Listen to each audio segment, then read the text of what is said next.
জ্বালা।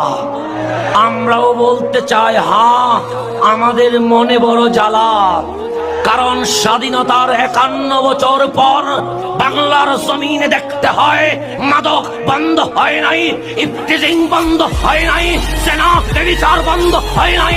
বাংলার মাটিতে স্বাধীন বাংলায় অপসংস্কৃতির চর্চা হচ্ছে।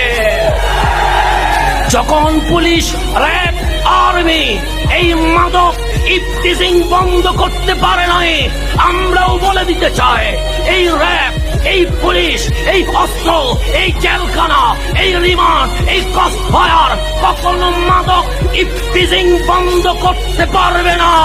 আমরা মাননীয় সরকারকে বলে দিতে চাই, আমরা বাংলাদেশ ইসলামিক ছাত্র সেনাকে দায়িত্ব দেওয়া হোক, আমরা 1 বছরে বাংলার জমিন থেকে মাদক বন্ধ করে দিব।